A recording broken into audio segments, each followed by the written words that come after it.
We got RWS Muay Thai, we got Glory Kickboxing, we got Rise World Series, and we have so many other things that we're going to be covering off in today's episode. Folks, thanks for joining me here on Kick Weekly with Tim Wheaton. I'll be your host, Tim Wheaton, and welcome back. I know that it's been a busy little while here, kind of episodes in and out with odd scheduling. I fully understand that, and for the next few months, it will be quite busy for me as well personally. At the end of the episode, I'll talk about some programming notes going forward for the next 2 months, what's going on, what I plan on doing, what's going on with calf kick sports and all that sort of stuff. But for now, let's get into it. We got some kickboxing. What's up, Kick Nation? What's up, Calf Kick Sports Nation? I hear you. I see you. I know I've been away, but ladies and gentlemen, I am back. So Kick Nation, let's get into it. What is going on? Let's start with Glory 91, starting at the main event. The anime champion in real life himself, Chico Kwasi, was able to capture the welterweight title by way of knockout. He stopped Andy Semelier. This is the first time in history that Andy Semelier has been knocked down and knocked out. An absolutely incredible performance from the young Chico Kwasi. Now, I did a video on him last week. So last week, what was happening is that the reason I didn't do an episode last week is because I did 3 video essays. There wasn't really a scheduling conflict. I was just exhausted from doing 3 video essays. For the next little while here, I don't have too much booked on video essays, but I do have some personal life stuff. And again, programming notes at the end, I'll talk all about that. But yes, I did an awesome video on Chico Kwasi about how anime inspired him to get into combat sports and how very specific animes motivated him to push himself even harder in the gym using some of the exact episodes and moments that he had talked about. I had done an interview with him in the past where we talked about all sorts of different anime, and he had actually got in kind of through pro wrestling and he wanted to be a pro wrestler. The first time he went in a kickboxing gym, he saw a ring with the ropes and the corners, and he was like, oh, wrestling. And then he got really into it, and it turned out he was actually into kickboxing the whole time. And then he kind of fell out of love with kickboxing, and it was anime that brought him back into kickboxing and to work even harder in kickboxing. And now he's a world champion. But Chico Kwasi is a guy who is honestly living the life of a person who's in a movie. So he got inspired to get back into kickboxing, largely by his heroes in anime, but also one of the moments that was formative to him was seeing Cedric Doumbé winning by knockout, capturing the title in Paris. And now Chico has won that title in the same city, in the same building in Paris. Not only that, but his rise through the ranks, he had got on a very impressive win streak, with the only blemish being against Jay Overmere. And then before the title win, he was able to avenge that loss to Jay Overmere, thus defeating his rival before going on and facing the big boss. If you think of this as like a TV show, you know, that's the penultimate episode before the finale, where you have the big battle against your rival, and now you finally are able to face the big boss in the end. It's a very cool timeline. It's a very cool thing that he has been able to do. And I'm just so happy for this man. He's one of the nicest people in the sport of kickboxing, an incredibly cool guy. He supports everyone. Like if you go to Mike's gym and are staying there as a guest and as a fighter, he's one of those guys who goes out of his way to make sure that everyone feels at home. In person, he's an incredibly nice person. Online, he's an incredibly nice person. He's just one of the good guys of the sport. But let's get into the fight itself. Early on, Chico Kwasi did get tagged a couple of times, but he was able to quickly adjust. He was able to figure out the timing, the length very quickly, so he was dodging very well. He opened with a jab, dodge back, and then counter with something, going first and third. So even though he got hit, he used those hits to adjust the timing and length. And those are things that are very tough to learn. Those are things that have to be very innate and very natural to figure out timing and length. And he was just dodging these strikes by, an inch and a half. He was just getting out of the way of these strikes, and that's very good. And he is the taller and longer fighter in there, and he was able to use that to his advantage, especially with the jab. Holy, great jab control, and then a very powerful jab throughout the fight. Jab leading to first and third attacks. So everything was built off from the jab, and that was really good. There were some very powerful kicks from Chico Kwasi landed as well against Andy, and you can see Andy's leg was starting to have some pain because a few of those leg kicks were turning him a little bit. That was very impressive power and speed coming from Chico Kwasi. Andy was landing the lead uppercut. So the lead uppercut is one of those ones where it's like in all fight sports where to be good, you need to learn the basics. And then to be great, you need to break what those basics are. And the lead uppercut is one of those things in amateur boxing is what they teach you is don't throw the lead uppercut at all. But in professional boxing at the higher levels, then you start learning how to use the lead uppercut. And the reason they don't teach the lead uppercut in amateur boxing, they say it's a punch that doesn't exist. Do not throw the lead uppercut in amateur boxing. And it's because if you throw it at the wrong time, you leave yourself wide open to your opponent's best punch. In a standard stance, orthodox versus orthodox, the lead uppercut, if you're too far away, it opens you up to your opponent's overhand right or right cross. So throwing the lead uppercut wrong gets you knocked out. The correct time to throw an uppercut, whether it's lead or rear, is a counterpunch. It's meant to be thrown under your opponent's jab. You slip and then you throw an uppercut, whether it's a lead or a rear, but you need to slip, get out of the way, change the angle, and then throw an uppercut from there. And that's more like amateur boxing, learn the basics. And then as you're going pro, someone at a very high level like Andy Semelier, you know a little bit better of when to throw it. But when he does throw that lead uppercut, he does leave himself quite open. Now, I put that down in my notes thinking that this was going to be foreshadowing later on, but no, it didn't become an important thing ultimately. The ending sequence came in round 2. Andy was able to parry the kick, clearing it across to the other side of his body, and then he threw a lead hook to try to capitalize and got hit with a spinning back fist. And the spinning back fist, he was not able to recover from. This spelled the end of the fight for him. He was trying to get back to his feet. He was trying to recover, but then Chico Kwasi laid it on him, landed a ton of different punches and kicks. Even the blocked punches were clearly having an effect on him. Couldn't get his mind back on it. Massive congratulations to Chico Kwasi, the new welterweight king. Just looked absolutely awesome, controlling well from the outside, and then was able to fight extremely effectively on the inside. He was controlling with punches, knees, kicks, everything you like to see. I love a fighter who sets everything up off of the jab, so this was an absolutely amazing performance for him. There was a vocal minority of fans who were trying to claim that this fight should be, looked at in some way because the spinning back fist landed a little bit on the forearm rather than right on the glove. It wouldn't have made any difference. And look, he threw a clean strike and his opponent moved. And then because his opponent moved, he got hit by the forearm. Like that's just fight sport. Sometimes stuff happens. Don't try to discredit someone's wins by claiming those kind of things. I would say it makes it better to say he beat him fairly squarely.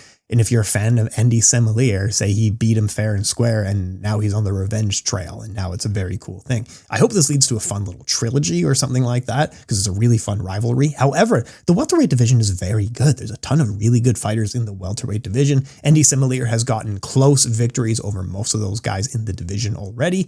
But yeah, whatever they do next, there's no bad matchups in that welterweight division. So I'd love to see some more happening there. And then in his post-fight speech, he did call out Akira Toriyama. Sorry, not call out. He thanked Akira Toriyama, who passed away earlier this year, one of the most influential and important manga and anime artists in history. He is credited with the creator. He is credited with such creations as Dragon Ball, Dragon Ball Z, Dragon Ball Super, and a ton of other things. Certainly an inspiration and important person in the life of Chico Kwasi and millions of people worldwide. I mean, all that kind of era of anime had original inspirations and yeah, just incredible to see. And that's great. All right, let's go down the card. Bahram Rajabzadeh got a knockout win in the last round. He was able to score a knockdown every round in the fight. He's got a knockdown in like the first 1 minute of this fight. He is absolutely awesome. Watching Bahram Rajabzadeh reminds you why you like combat sports at all, why you love kickboxing at all. He's an aggressive forward fighter who loves to brawl. He loves inside hooks. He's always moving forward. If you hit him, he puts his arms down and asks for more. If you hit him too lightly, he punches himself out of anger. Like, hit me already. He is so cool to watch. He is a must-watch fighter every time out. But I think his opponents may in the future be able to use a couple of things because he does a lot of the same moves over and over again, but he's so fast and he's so powerful that if you get caught in any of them, you're going down. So he always does the overhand counter against the jab. He always throws an uppercut against the cross. He always uses counter hooks on the inside. And I love that he uses a full array of strikes. Like he loves the front kick. He loves the outside roundhouse kicks. He also uses a lot of knees, clinch knees, and then a ton of different jab and hook punches. Just absolutely awesome stuff to see that he's using the full array very aggressively. He's using the full array of strikes that you can in kickboxing, and he's not doing it defensively. He is using it aggressively. And like I was saying with the Chico Kwasi fight, setting up everything off of the jab alone is the most important strike in any combat sport, whether you're talking Muay Thai, kickboxing, boxing, or MMA. The jab is the most important thing. And he got the knockout just with the jab, just a powerful lead jab. It wasn't a combination of strikes. It wasn't a flying knee. It wasn't anything flashy like that. Just a jab. And he was trying to set up other stuff off of it, but sometimes all you need is a well-placed, well-timed jab. The way I picture Bahram Rajabzadeh is like in his head is just power metal playing all of the time because that's what he fights like. He's listening to like Power Wolf or Sabaton when he's fighting. That's what's playing in his head when he's trying to beat people up because that's what he fights like. So now that Bahram Rajabzadeh got the win at light heavyweight, he qualifies for the light heavyweight Grand Prix, which is coming up, I believe, June 8th, I want to say, and has a few other people confirmed for it. I'll talk about that a little bit closer. But yeah, Sergey Masleboyev is in it, and there's a few other people who are qualified, and that's going to be a really fun Grand Prix. Like I was talking about with the heavyweight Grand Prix, the real fireworks one I think is going to be light heavyweight. That's a major one to keep an eye on going forward here. And yeah, with Bahram in it, and you got Stefan Latuscu. You also have Sergey Masleboyev, just off the top of my head, and a few others that I forget. We'll talk about it closer. It's going to be a banger. It's going to be a really fun one. Last weekend, RWS Muay Thai put on one of their super fights where the winner was able to walk away with $1 million baht and a championship title. This was Wheaton versus Chila. This was an RWS champion facing off against a Rajabzadeh Stadium champion. And this was the first time in history that has been possible, and that has happened, and the Stadium Championship was on the line in this fight. Wheaton was the orthodox fighter, and he was the RWS champion. And I talked to one of his training partners in the Discord there, and just told me some fascinating stuff. And I did a video essay on Wheaton versus Chila, and I wish I spoke to the training partner before the video essay because I was able to learn so much. But Wheaton, he's definitely on the almost on the other side of his career. He's been around for quite a while, getting up there in age, very experienced fighter. But this training partner said that this guy is made of steel. He trained with him just a few days before Wheaton was able to capture the Omnoy Stadium. And he said that Wheaton told him, let's spar full power. And this was just days before a championship fight. He said, hit me with full power. And he kneed him in the stomach, in the clinch. And Wheaton laughed it off. And he said, my knee hurt more than his abs hurt. This guy is tough as nails. And then you add all of his skills, his experience, his confidence. Wheaton is just an incredible fighter. And this was why it was a super fight. And this is why I was so impressed with Wheaton when I was doing the video essay. By the way, make sure to check that out. This was a really good 5-round Muay Thai fight live in RWS in Rajabzadeh Stadium. It is available on YouTube, and it is a very, very good fight. Wheaton was able to have early success catching kicks and then countering off of it. And one thing that I was trying to talk about in the video essay was how good Wheaton's game flows together. So even though, he really is trying to be a clinch fighter, and everything flows together as an order of operations. So he does catch kick, and then he'll either counter with his own kick or a punch, but often he catches the kick, sweeps it across, parries it across, and then goes to the clinch. Or he'll do an outside kick, and then he'll fake the outside kick into the clinch. So everything flows together very nicely. And he has very impressive timing to counter on the kicks. Like a lot of his outside body kicks were landing very well in round 1 and round 2. Chila was able to have some very good combination kicks. So he threw an outside roundhouse kick into a front kick against the body. The timing on those were really, really impressive because Wheaton was trying to kick and then he was getting pushed back by the push kick because he was trying to kick to counter, but then he was getting kicked and pushed back. So it was a really good fight, really high level fight. At one point in round 3, Chila was looking to counter the outside body kick that was landing quite a bit. Chyla was trying to counter it with a cross in the open side. So Chyla's a southpaw, so the body kick comes in on the open side, and he's just looking to cut the angle and have the faster target, the shorter target being the cross punch from the rear side.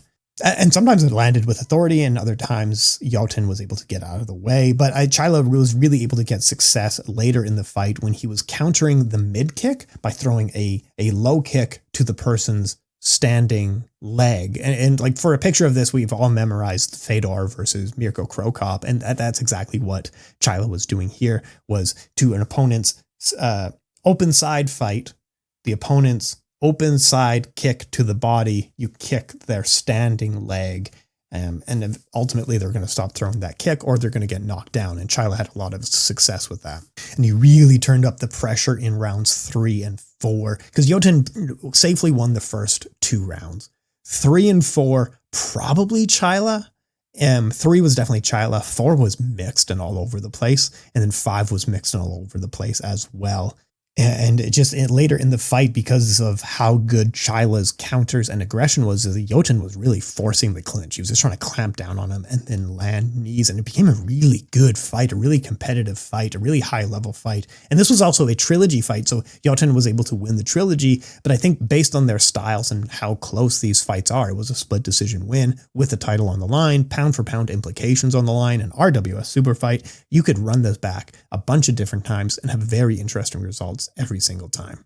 And then going forward, I love what RWS is doing. They are just absolutely awesome. A little bit of a mix of entertainment Muay Thai mixed with stadium Muay Thai, and putting on incredible fights. Just constant fights that you need to tune in for on RWS. So again, if you're in Thailand, you can watch it for free on YouTube. Anywhere else in the world, you can watch it live on DAZN. But as soon as the fights air, they are up on YouTube for free. And that is absolutely awesome. I love what RWS Muay Thai is doing here.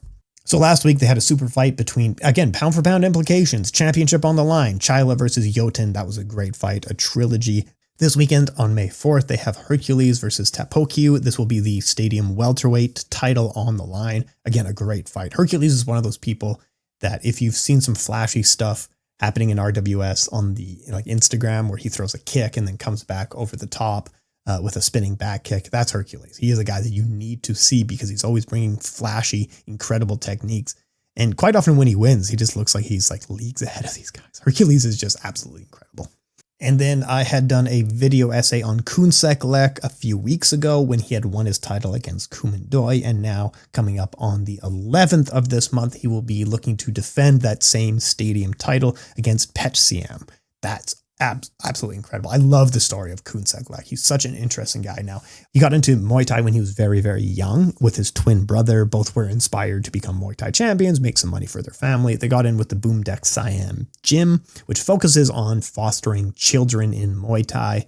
Now, he's only 18 years old, but he has become a mentor to all of the children in that gym. At only 18 years old, he's on, I think, a 40-fight win streak at this point, and that's just over the last, few years. 40-fight win streak is absolutely incredible. Along the way, he's picked up the Thailand national title, Omnoi Stadium. But of course, most recently, he has picked up the Rajabzadeh Stadium title as he defeated Kumendoi. And Kumendoi Pet Indie Academy is just an incredible talent. He did well in the highest levels of kickboxing, does incredibly well at the highest levels of Muay Thai, having won multiple stadium titles in his life, including the True For You title. And yeah, got beat by Kunseklek. Kunseklek is just such a talent. Absolutely incredible stuff. And now he's looking to make it 41 wins in a row on the 11th against Siam. And Siam is a huge deal because he is currently holding 2 division titles in Rajabzadeh Stadium. So Siam is the champion in a higher weight division and will be coming down to meet Kunseklek at the lower weight class. So he'll probably have a pretty good size advantage coming in, but this is going to be a very important fight for the career of Kunseklek and where he'll be going. But yeah, just 18 years old, he is one of the top pound for pound strikers in Muay Thai and just an incredible talent. Great timing, great speed, and he can change his game plan depending on who his opponents are. Because in one fight, you can see him do one thing. He does that thing very well, like for the clinch, for example. And then the next fight, he won't do that clinch at all. He'll be doing something completely different because he adjusts his game plan based on his opponents. And he has enough talent to do that. So yeah, keep your close eye on Kunseklek versus Pet Siam on the 11th. I will be doing a video breakdown, a video essay, probably up next week for that one. So keep a close eye on that one. One of the fight events that I had talked about and then I said I would watch and get back to you about was Rise 177. And I said, I don't know everything about this event, but I'm going to watch it and get back to you. And then it happened and it was awesome. So let me tell you. So it was awesome. It was a 4-man, 1-night tournament, 1 million yen on the line in the under 60 kilogram weight class. And sometimes after these events, you get like, yeah, that was pretty cool. That was fun. 4 guys had some fun fights. They all looked tired or whatever. Not this time. One person stood out as like, I came into this event not knowing everyone, and I came out of this event with a new favorite. Panuwat TGT is one of my favorite fighters now. I love his fight style. I love his ideas in these fights. But go watch Panuwat. Turn this shit off. Turn me off. Fuck off. Stop watching me. Go watch Panuwat's last 2 fights. They were in the same night. They're both on YouTube, on Rise's YouTube channel right now. But he is awesome to see. So he won the 1-night 4-man tournament by knocking out both of his opponents.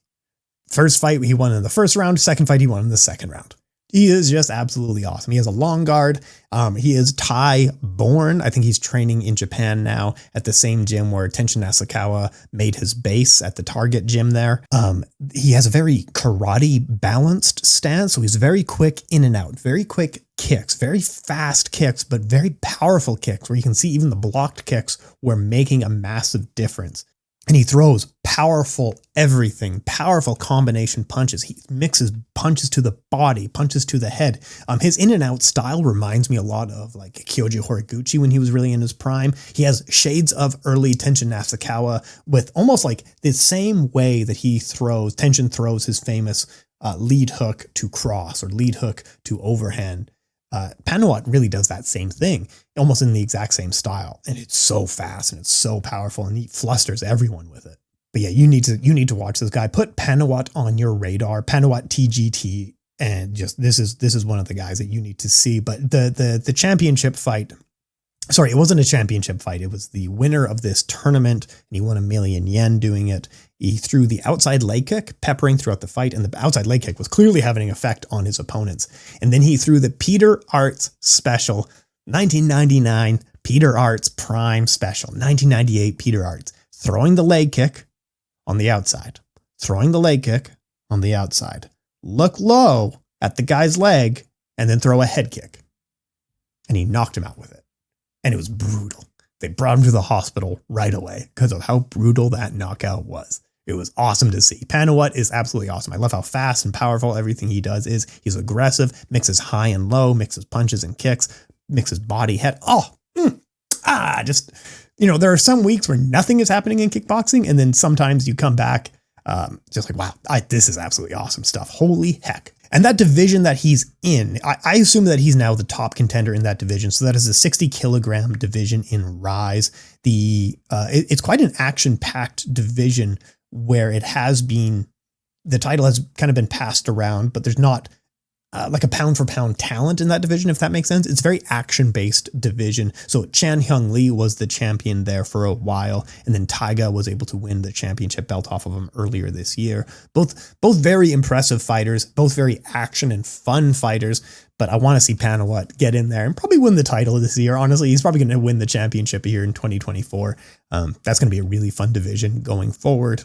And then coming up later this month will be Rise 178. Arina Kobayashi is facing Minazo Kobayashi with the, I believe, title will be on the line, and this is going to be on the 19th. You also have Koki Osaki, who is the brother of Kazuki Osaki. He is more action-based and less technical, and he'll be fighting Samvel Bebayan with I think defending his title in that match. But again, that will be up in the next few weeks on the 19th. So Rise has some really fun stuff going forward. I'm really looking forward to that. And then going forward, I think Rise has some other good fights. I can't navigate their website.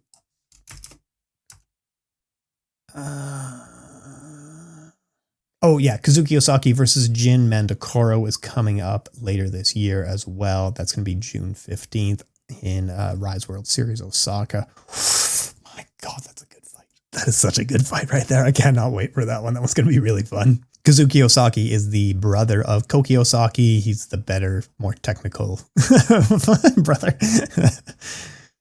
And yes, I think that's everything I wanted to talk about, all the major stuff I want to talk about. So let's talk about programming here for the next little while here and what's going on. So Calf Kick Sports here on YouTube was able to get monetized. So we got our 4,000 watch hours in under 12 months. So congratulations to us. It's a massive deal that we are now making money off of YouTube. You've seen our view numbers. You know, we're not making much money on YouTube, but it's nice to get some rewards here and there. Like for example, there is 3 of us here at Calf Kick Sports. And I think over the last month, we've made $20. So congratulations to us. And honestly, that $20 is more than we've made on YouTube for the past 4 years. So amazing. Good for us. Congratulations to us. This is great to see. I'm so excited. And I think you can also tip or thanks or something like that. I set it up and I don't really know what it is. So in the bottom corner of the videos, if you wanted to say thank you or leave us a tip, you can do that. I think you can even subscribe as an insider of Calf Kick Sports or something. I don't entirely know how it works. I'm learning at the same time that you folks are. So if you want to support, that is the best way to do it, is to leave thanks or leave tip. Make sure to watch Calf Kick Sports without an ad block on so you can enjoy the ads. One funny thing that happens is when we got monetized, YouTube said, do you want me to auto place ads on all your videos? And I said, yes, but just go ahead. I do whatever you want. And it places mid-roll ads throughout the videos. One video, it put 25 ads on. Like, YouTube, calm down. If I watch a video with 25 ads, I'm turning it off right away. So I had to go through a bunch of the videos and remove ads because YouTube was just so horny for it. So what if you find an old Calf Kick Sports video where there's like an ad every 2 minutes, or you think the ads are being aggressive, just leave a comment, let me know, and I'd review the comments and I can go in and I can reduce the amount of ads on these videos because I understand that's way too aggressive. That's way too much. And then for the audio listeners who are on Spotify, there are ways to support, like watching on YouTube, giving thanks on YouTube, but I believe on Spotify now you can actually subscribe, and it's not much. It's like $2 a month or $3 or $4 a month or something like that. For now, there's no exclusive content. I am just saying, if you want to support the show, that is how you are going to do it. But yes, for now, there's no exclusive content, but yeah. If you want to support us, leave thanks. You can subscribe on Spotify, watch our videos with ads on, or give thanks here on YouTube. And if you want to enjoy the content for free, I don't mind that. That is great. And I appreciate you being here as a fan. Folks, I could not have done this without you. Those who have supported the video essays and Kick Weekly and interviews, I see you.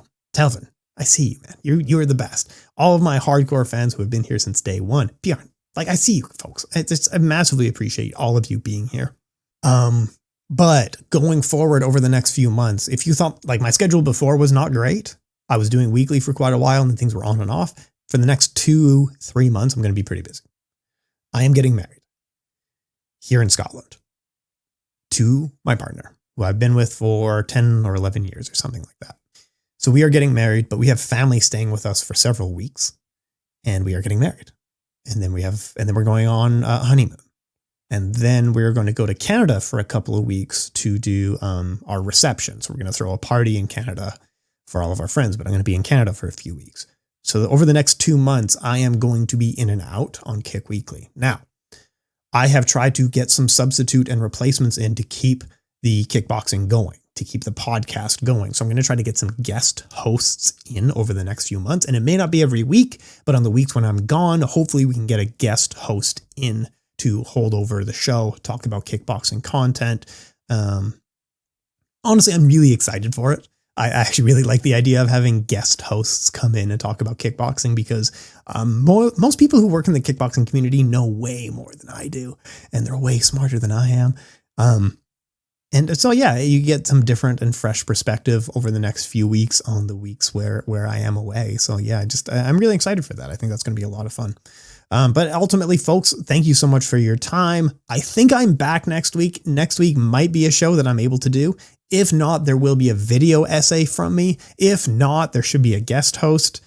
I'm sorry, but over the next 2-3 months, it's just going to be a little bit busy over who's here, when the scheduling actually is. I would say after 3 months, it should be pretty consistent on week over week content. But yeah, for the summertime, over the next little while here, I apologize if you're pissed off, as I just asked for like financial support. But honestly, you don't have to do any financial support. Just enjoy us for free. Folks, I really appreciate you being here. I'll be back sometime. Thank you so much for your time, folks. My name is Tim Wheaton, and we'll talk to y'all soon.